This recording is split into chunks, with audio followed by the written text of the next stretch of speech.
இந்த வருஷம் மாசத்தோட கடைசி நாளான இன்னைக்கு வீக்கெண்டாவும் அமைஞ்சிருச்சு ஞாயிற்றுக்கிழமை.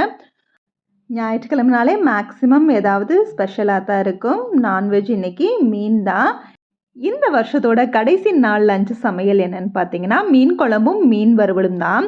சுட சுட சாதத்தோட கமகமன்னு மீன் குழம்பு அதில் ஊற்றி சாப்பிட்ற டேஸ்ட்டே தனி தான். எவ்வளோதான் கஷ்டங்கள் வந்தாலும் எல்லாருமே வருஷம் முடிஞ்சு அடுத்த வருஷம் பிறக்க போகிறப்ப நம்மளுக்கு இது ஒரு நல்ல வருஷமா இருக்காதா அப்படிங்கிற ஒரு எதிர்பார்ப்போட தான் அந்த வருஷ ஆரம்பத்தை தொடங்குறோம். இன்னையோட முடிய போகிற இந்த வருஷத்தில் நம்ம நிறைய விஷயங்களை கற்றுக்கிட்டு இருந்திருப்போம். சோகம், துக்கம், சந்தோஷம் நிறைய விஷயத்த கடந்து வந்திருப்போம். ஸோ எவ்வளவோ பாதைகளை நம்ம கடந்து வந்தாலும் முடிஞ்சு கடந்து போன கஷ்டமான விஷயத்தெல்லாம் மறந்துடுவோம். அந்த வருஷம் கொடுத்த நல்ல நல்ல நினைவுகளையும் நல்ல விஷயங்களையும் மட்டும் மனசில் வச்சுட்டு அடுத்த வருஷத்தை இனிமையாக வரவேற்போம். பிறக்க போகும் இந்த புத்தாண்டில் உங்களோட எல்லார் வாழ்க்கையிலையும் நல்ல வழிகளும் நல்ல விஷயங்களும் மென்மேலும் சந்தோஷங்களும் பிறக்க வைக்கும் அப்படிங்கிற ஒரு நம்பிக்கையோட எல்லாருக்கும் என்னுடைய அட்வான்ஸ் இனிய புத்தாண்டு நல்வாழ்த்துக்களை தெரிவிச்சுக்கிறேன். அதுபோல் 2023 யூடியூப் வீடியோ மூலியமாக நான் நிறைய யூஸ்ஃபுல்லான விஷயங்களை கொடுக்கறதுக்கு நிறைய முயற்சி பண்ணியிருக்கிறேன். என்னோட சில வீடியோஸ் ஏதோ கொஞ்சம் பேருக்காவது யூஸ்ஃபுல்லாக இருந்திருக்கும் நான் நினைக்கிறேன்.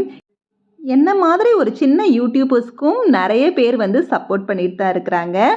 இது வரைக்கும் என்னோட வீடியோஸை பார்த்து என்ன சப்போர்ட் பண்ண நண்பர்கள் அனைவருக்கும் என்னுடைய மிகப்பெரிய நன்றியை இதயபூர்வமாக தெரிவிச்சுக்கிறேன். அது மட்டும் இல்லாமல் யூடியூப் மூலயமா நிறைய விஷயங்களை இந்த 2023 நான் கற்றுக்கிட்டு நிறைய என்னை மாற்றிருக்கிறேன். இந்த மாதிரி மறக்க முடியாத நிறைய நல்ல விஷயங்களை கொடுத்த 2023க்கு மிகப்பெரிய நன்றி. இந்த வருஷத்தோட கடைசி லாங் வீடியோவும் இதுதான். நாளைக்கு பிறக்க போகிற புது வருஷத்தில் இதுவரைக்கும் எந்த அளவுக்கு யூஸ்ஃபுல்லாக வீடியோ போட்டேன்னு எனக்கு தெரியலை. ஆனால் இருந்தாலும் இன்னும் கொஞ்சம் மென்மேலும் என்னை நான் மாற்றிக்கிட்டு நிறைய யூஸ்ஃபுல்லான வீடியோஸை நான் கொடுக்கணும்னு சொல்லி ஆசைப்பட்றேன். அதுக்கு உங்களோட பிளெஸ்ஸிங்ஸ் எல்லாம் எனக்கு வேணும். என்ன மாதிரி சின்ன சின்ன யூடியூபர்ஸ்க்கு நீங்கள் தான் மிகப்பெரிய தூண்.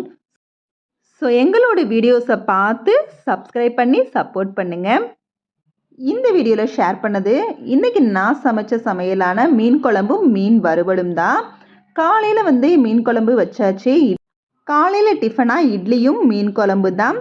மதிய சமையலுக்கு மீன் குழம்போட மீன் வறுவலும் சாதமும் வடிச்சாச்சு. இன்னைக்கு குழம்பு வறுவலுக்கு எடுத்த மீன் வெள்ளை சீலாவும் கட்டிக்காலாவும் தான். ரெண்டு மீனுமே ரொம்ப டேஸ்ட்டாக இருக்கும். ஸோ வெள்ளை சீலாவையும் கட்டிக்காலாவையும் சேர்த்து ஒரே தான் பிரித்து வச்சாச்சு. பிரித்து வச்சுட்டு குழம்பு கொஞ்சம் வறுவலுக்கு கொஞ்சம் எடுத்து வச்சாச்சு.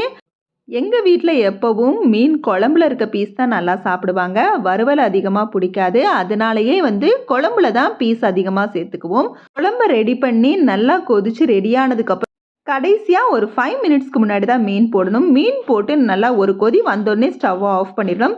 அந்த ஹீட்லேயே குழம்பு பீஸ் நல்லாவே வெந்துடும். நம்ம அதிகமாக கொதிக்க வச்சோம்னா அதுக்கடுத்து இருக்கிற சூட்டில் அது குழம்புல இருக்க மீன் குழஞ்சு போயிடும். அது மட்டும் இல்லாமல் மீன் குழம்பு வச்சு டைம் ஆக தான் அதோட ருசியும் ஏறும். வச்ச உடனே சாப்பிட்டா அந்த அளவுக்கு ருசி தெரியாது. அதுவும் முத நாள் வச்சு மறுநாள் சாப்பிட்டோம்னா அதோட டேஸ்ட்டே வேறு லெவலில் இருக்கும். ஸோ இன்றைக்கி எங்களோட லஞ்சு இதுதான். அதாவது இந்த வருஷத்தோட கடைசி லஞ்சு இதுதான். இதோட இந்த வீடியோ முடியுது. இந்த வீடியோ பிடிச்சிருந்துச்சுன்னா லைக் பண்ணுங்கள், ஷேர் பண்ணுங்கள். ஏதாவது நிறை குறை இருந்துச்சுன்னா அதை கமெண்ட்டில் சொல்லுங்கள். மறக்காமல் நம்ம சேனலை சப்ஸ்கிரைப் பண்ணுங்கள். Okay, bye. தேங்க்ஸ் ஃபார் வாட்சிங்.